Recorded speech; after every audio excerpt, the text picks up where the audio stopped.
y'all are getting the beginning of ABBLY, period. Yeah. Hi, I'm ABBLY, and this is my exclusive interview with SexSymbol Magazine. ABBLY, how many Instagram followers and TikTok followers do you have? That's a good question. Can I answer my phone? Let's see, let's check.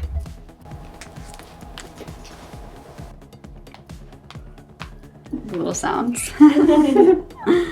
Okay, so currently on Instagram I have 3,752, and on TikTok I have 11.2K. Who do you feel are your biggest influences when it comes to making music?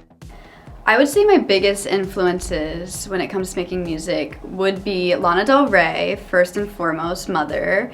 Songwriting-wise, she is the queen of songwriting. I've loved her ever since I was in middle school, and I would say more recently, Billie Eilish is a huge inspiration for me. So when they performed at Coachella together last year for Video Games, it was like my younger self and my current self colliding. It was iconic. I bawled the entire time. I'm also hugely inspired by Lady Gaga, obviously. And also I would just say I'm inspired by everyone in a way. Like, everything inspires me, and I take inspiration from any and everything. And why did you start making music? I started making music because there was absolutely nothing else I wanted to do with my life.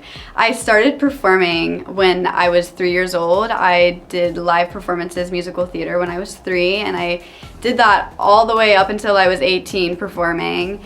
My mom always says that I sang before I talked, classic. I love to sing. I've always loved to sing. It's like my way of communicating, my way of feeling.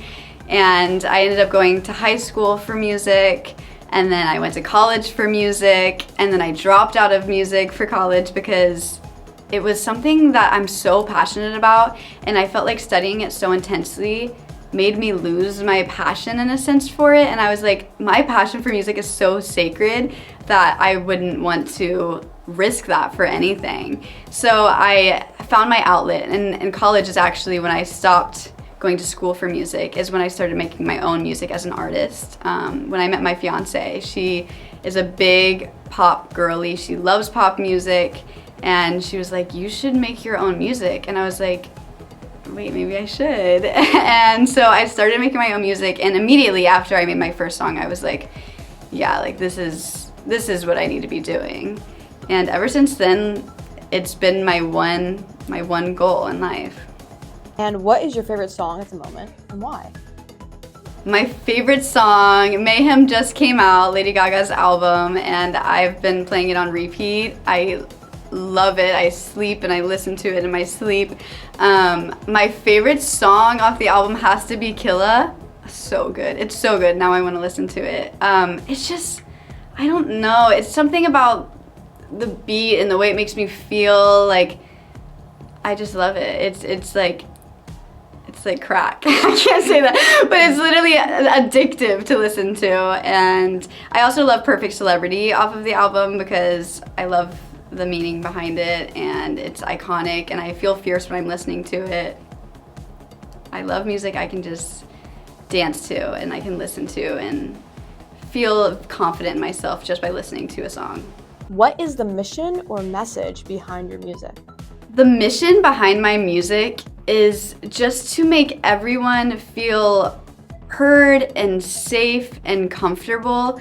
I think as an artist and as someone who has felt like an outcast most of my life, I think that it's important for me to be my true authentic self, to show other people like the power in being your true and authentic self. And music is hard. Being an artist is hard. Like, the most important part is being vulnerable with your music. You put everything into these lyrics, into these songs, and the whole world gets to see that part of you and gets to see inside your soul, it feels like sometimes. And so it's hard, but it is very important to be honest with myself and be vulnerable and to be myself so that other people have outlets and ways that they feel like they're seen in a way. There's sometimes where I'm writing a song and I'm like, is this too deep? Like, is this too vulnerable? And that's just me coming from myself, because it's like, this song hits so much on a personal level, and it feels like such a darker side of myself where I'm like, I don't know if I want the world to see that. But then I took a step back and I'm like, no, because someone might be listening to this and they thought they were alone in this feeling, and having this song telling this story makes them not feel alone in that, and it's kind of like an outlet for them to feel those feelings safely. So my mission is definitely always to be 100% myself and to allow other people to be 100% themselves and comfortable with that. The message behind my music is kind of similar to the mission, but there's tons of different messages. I am definitely someone who will write a song with my own personal feelings in mind, but when other people listen to that song, I want them to be able to interpret it for themselves and however they feel that song relates to them. So every message is definitely different. I try to, my mom told me, like, just make positive music, like, just be positive. And I was like, Mom, that's so sweet. Like, I love making positive music and I will make positive music, but like, we don't always feel positive feelings.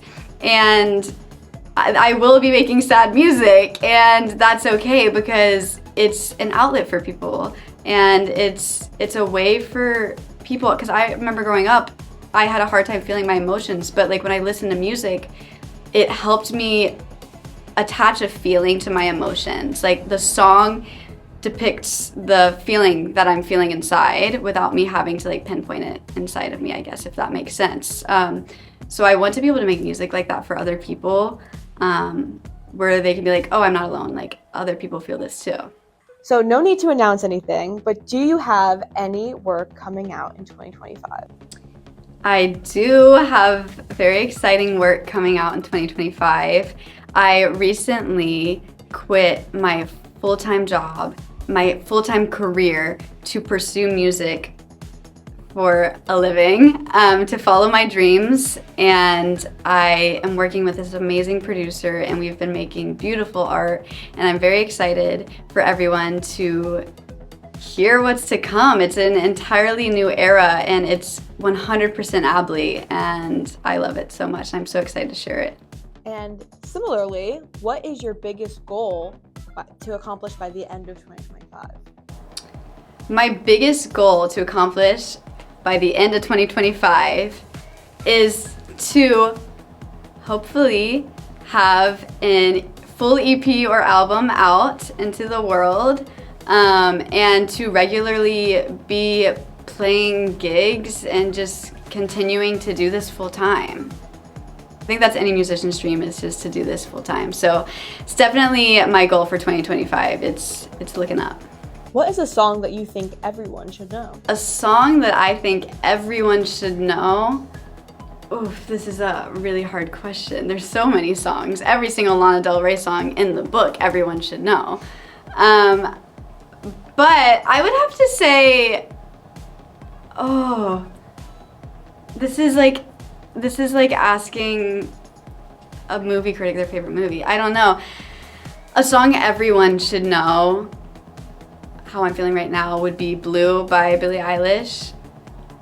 That's just like, her and Phineas are musical geniuses, and just the writing behind that song, the structure of the song, it makes no sense, but it makes complete sense. It's just the future of music. It's amazing. Are there any songs right now that you're sick of hearing? Any songs that I'm sick of hearing? Oh gosh. Honestly, Taylor Swift songs right now, I'm sorry.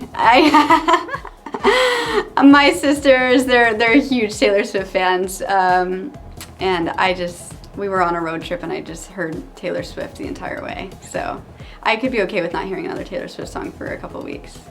No hate, love Taylor Swift. Throwing a tough question about you.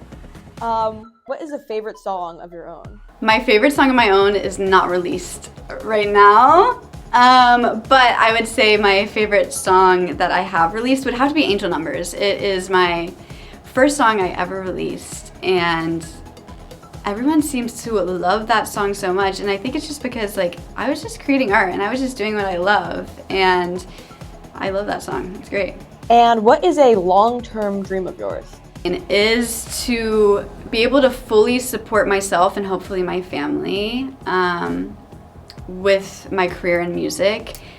That I've always whenever I lose hope in what I'm doing, or I'm like, it's hard. It's hard to get into the music industry. It's hard to make music for a living. Like, you've heard it a million times through everyone's stories, but it's true, it is hard. But whenever I start to lose hope, or I'm like, I don't think I can do this, like, I just go back to thinking like why I'm doing it in the first place. I have a huge family and I just want to support them and to give back to them what they've given to me my whole life. So my goal is just to be able to support them and eventually have a large amount of people hearing my music and feeling seen with my music and making a safer space for LGBTQ plus people in the world. Last but not least, what is the biggest audience that you've played for? The biggest audience that I've ever sang for, I would have to say like a couple hundred people, like maybe 200 people to 300 people. Only growing, can't wait. Y'all are getting the beginning of ABBLY, period. Yeah. Period. SexSymbol Magazine on the cutting edge, breaking artists. This is only the beginning of ABBLY. I'm so excited to navigate this part of my career, and I thank SexSymbol Magazine for having me here and for documenting this. It's been such a pleasure, and I can't wait for you guys to hear my new music. We'll keep you all updated. Don't forget to follow me on Instagram and TikTok at @IconAbbly. That's ICON icon, and then ABBLY, ABBLY. Thanks so much for having me. Bye. One is the loneliest number that you'll ever do. Two can be as bad as one. It's the loneliest number since the number one. One is the loneliest number that you'll ever do.